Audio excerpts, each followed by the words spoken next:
টোটেল 6টা আসামৱালা আণ্ডাৰৰ আমাৰ বিটিচিত আছে সেইখিনি ৰাস্তাবিলাক আৰু আমাৰ সিফালে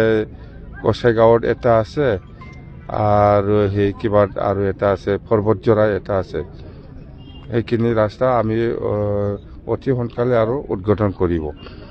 তো আমাৰ বিটিচি অঞ্চলত আৰু আমাৰ বহুত আছে নাবাৰ্ডৰ ৰাস্তা আছে আৰু আমাৰ চেম গুডউইল মিছনৰ কিছুমান ৰাস্তা আছে সেইখিনি ৰাস্তাও আমি কৰি আছোঁ কিন্তু এইবিলাক গোটেই ৰাস্তা কিন্তু আমাৰ এতিয়া নতুন চৰকাৰ অহাৰ লগে লগে আমি যে নতুন স্কিম ধৰি পেলাই চেংচন হৈছে এইটো নহয় এইবিলাক যিখিনি মই ৰাস্তাৰ কথা কৈছে গুডউইল মিছনৰ চেমচাৰৰ গুডউইল মিছনৰ ৰাস্তা বা এই আসামৱালা ৰাস্তা বা 2020 চনৰ 27 জানুৱাৰীত চুক্তিৰ দ্বাৰা কিছুমান ৰাস্তা বনোৱা বা ইনফ্ৰাষ্ট্ৰাকচাৰ বনোৱা সেইবিলাক গোটেই স্কিমবিলাক প্ৰমোদ বড়োৰ দিনতে চেংচন হোৱা खुलुमबाय रायजोफोर गिबिसिनथाराव फिथांखिब्ल इउटुब चेनेलनिफ्राय रायजो राजा बयनिसिमबो फुंबिलिनि गोजोननाय बावहरनाय जाबाय स' रायजोफोर दिनैबो आं नोंसोरजोंहाय माखासे बाथ्रा रायज्लायलायनो थाखाय भिडिअ लानानै फैबावबाय रायजोफोर जोङो दिनैनि समावहाय गिबिसिनथारावनो सासे खर' गाज्रि प्रेक्टिकेल बसुमतारीनि सायाव जोङो बाथ्रा सावरायगोन नैथियाव जोङो आरोबाव सैमाफोर बायदि सोंख्रावबायग्रा थगायसुला कास्टम बसुमतारीनि सायावबो जोङो दिनैनि समावहाय बाथ्रा सावरायगोन थामथियावहाय रायजो राजा नोंथांमोन नैबे सावगारि नोंथांमोना नुदों दान बान्था मोननायफोर बिसोरनि सायावबो जोङो सावरायलायगोन जोबनायावहाय नैबे सावगारिखौ नाय बे सावगारिखौ लानानै बर' बाजारावहाय बिपिएफ पार्टिया मा खामानि मावदों बिनि सायाव जोङो सावरायगोन बे समाव खोनासंग्रोदो प्रेक्टिकेल बसुमतारीया मा बुंदों अमा बेगें गोदोनायाव थाबथानाय बायदि जाबाय आरोखि बिटिसिनि सिफ जादों आरोखि बिटिआर एकर्ड खालामफ्लानानै बुरखायनानै आबसुखौ थगायनानै आबसुनि नेताफोरखौ बुरखायनानै बियो दा बिथांनि सिमाङा जोब्बाय माने बियो एखेबारे गसंनो हाला थैनाय बायदि जाबाय आरोखि बड'फानि सिमां जे सेपारेट स्टेट बेखौ बियो दंस खालामबाय फाइनाल एन्ड कम्प्रिहेन्सिभ खालामबाय दा आबसुआ ना बड'लेण्ड बिफिनजायो ना आन्दालन खालामफिनजायो माने आबसुखौ बियो दग' मग'आव दोनबाय आरोखि एक्चुअली ना रायजोफोर आङो भिडिअखौहाय प्रेक्टिकेलनि थाखाय बानाया सानदोंमोन नाथाय प्रेक्टिकेलनि बाथ्रा बुंनाया ससियेल मिडियायाव बांद्रायबाय रायजोफोर प्रेक्टिकेलालाय सोर बर' हारिनि थाखाय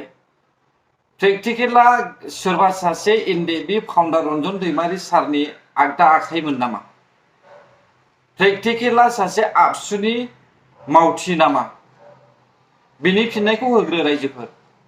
माब्रै बुंनो हाखो प्रेक्टिकेला बड'लेण्डखौहाय फाइनाल एन्ड कम्प्रिहेन्सिभ खालामनानै गारबोबाय होननानैहाय इउपिपिएलनि सिएमखौहाय सोर बेलाय प्रेक्टिकेलालाय ना प्रेक्टिकेला सिगनेटरि नामा रायजोफोर आरो बोरै बुंनो हाखो बड'फा उपेन्द्रनाथ ब्रह्म सारनि सुपार 50 खौहाय धंस खालामबाय होननानैहाय धंसखौ सोर खालामदों धंसखौहाय बिपिएफनि सिएम हाग्रामा महिलारियासो धंस खालामदों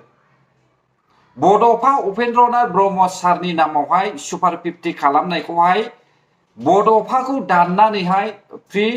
कचिं सेन्टार बानायनाय बेखौहाय जोङो नुनो मोनदों अब्ला बड'फा उपेन्द्रनाथ ब्रह्म सारनि नामखौहाय सोर खोमोरखो जाय प्रेक्टिकेला दिनैहाय मोख्रा बायदि बास्लायनानैहाय बिपिएफआव थांदों जेराव संख्रि जागासिनो दङमोन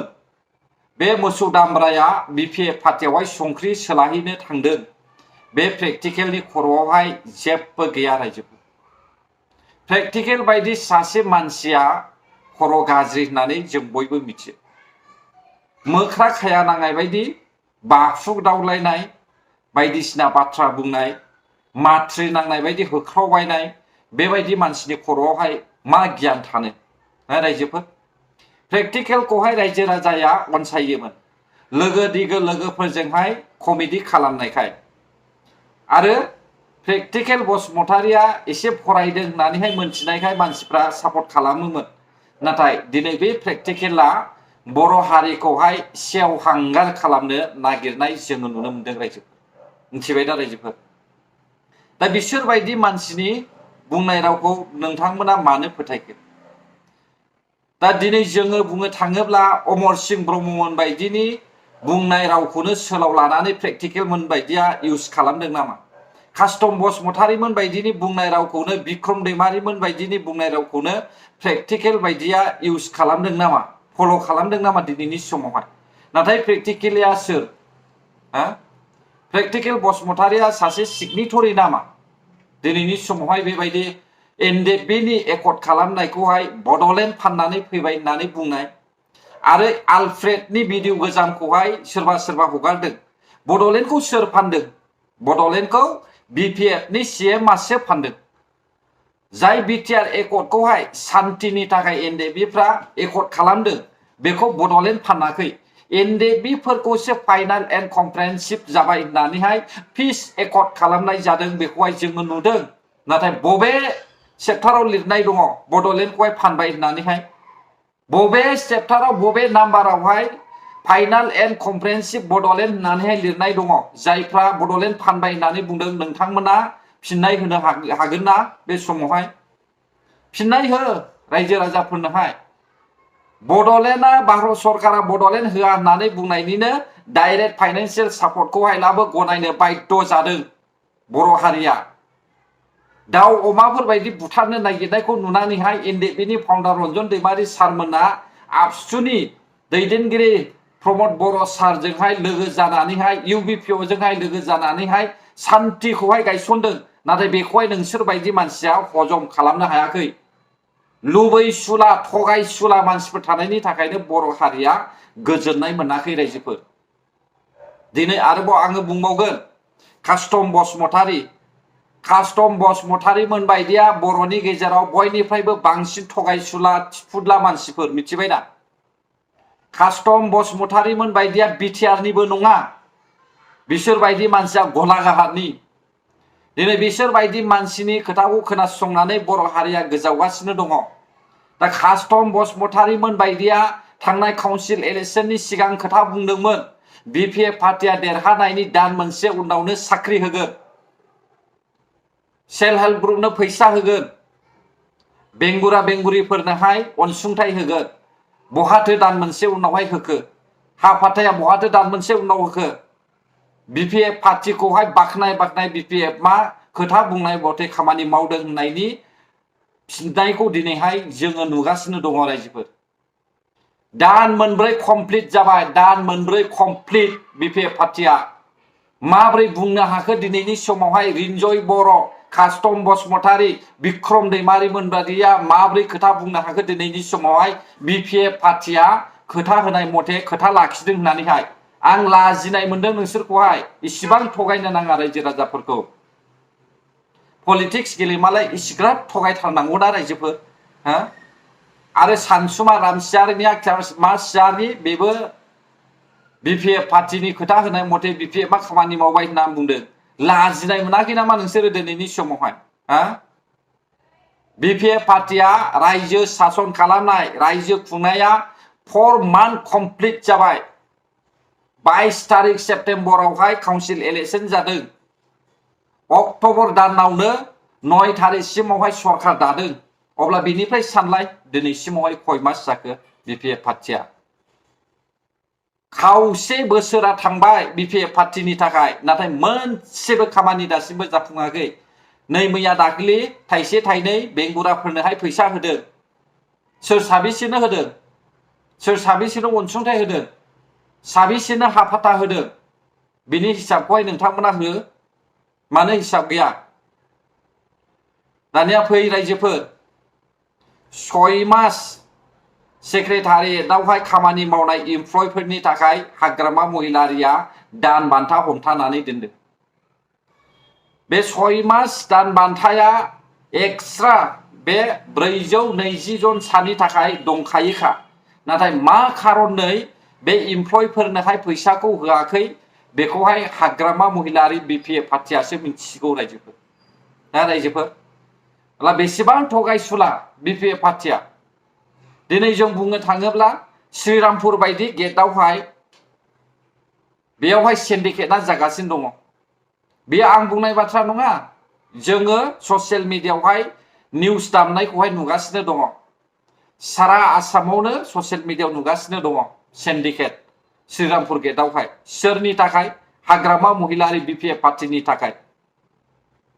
दिनै बयबो बुंगासिनो दङ BPF पार्टीया जुदि नोजोर होनायमोनब्ला जोंनि समाजावहाय दावराव दावसिया सोमजिगौमोन नामा 5 बोसोरनि उनावहाय BPF पार्टी फैखांनायनि लोगो लोगोनो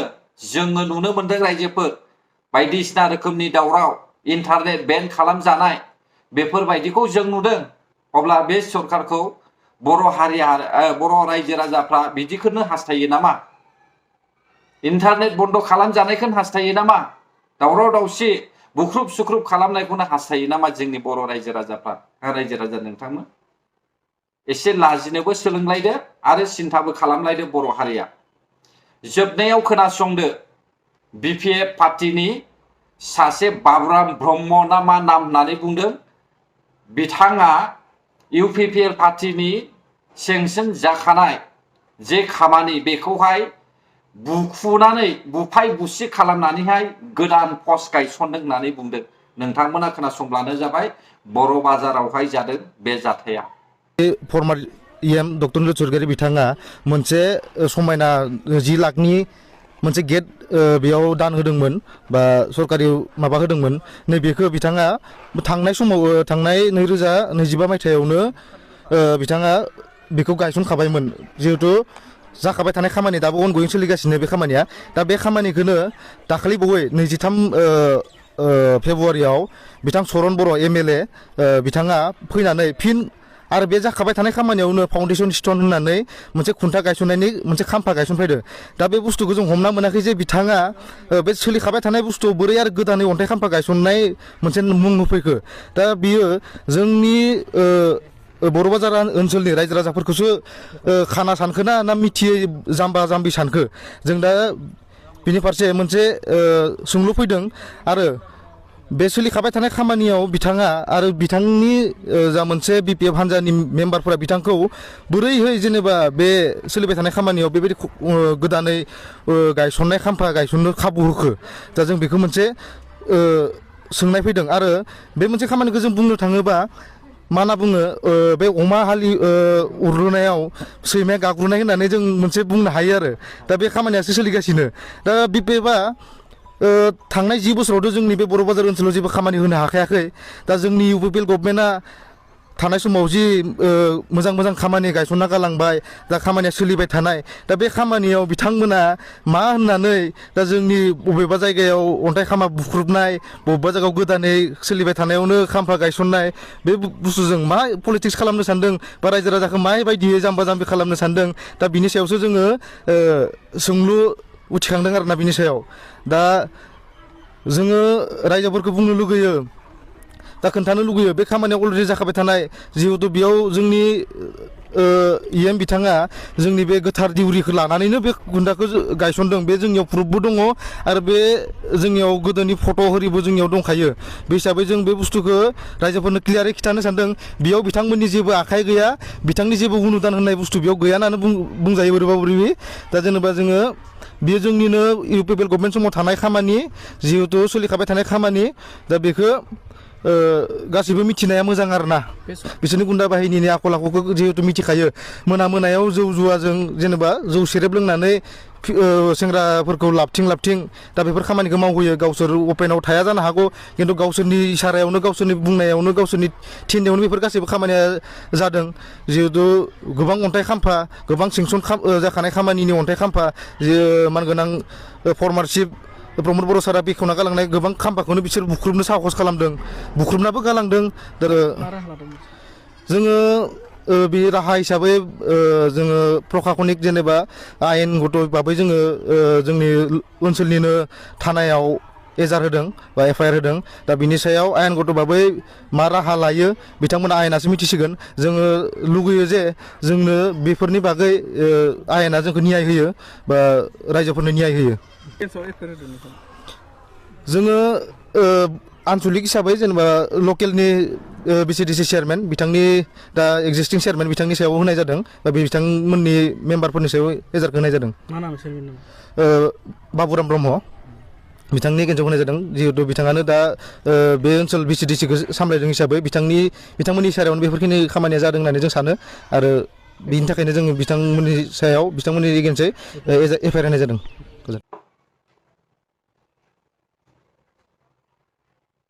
दा खोनाबाय दा BPF पार्टिनि खामानिखौहाय BPF नि BCDC नि माखासे मावथिफोरनि खामानि बेखौहाय जोङो दिनैहाय खोनाजेनबायानो रायजोफोर आरो बेल' नङा अनेक दङ नाथाय माखासेफोरखौहाय सिखोमानानै दोनो बेफोरखौहाय नोंथांमोनाबो नुलांबाय थागोन BPF मा मावलांबाय थायो अब्ला आंनि बुंनाया माबा मोनसे गोरोन्थि जाबायब्ला आंखौ निमाहा होब्लानो जाबाय गोजोन्थों जायफ्रा आंनि भिडिअखौहाय जोबजासे नायबाय बर' हारि जै जाथों जय बर' हारिनि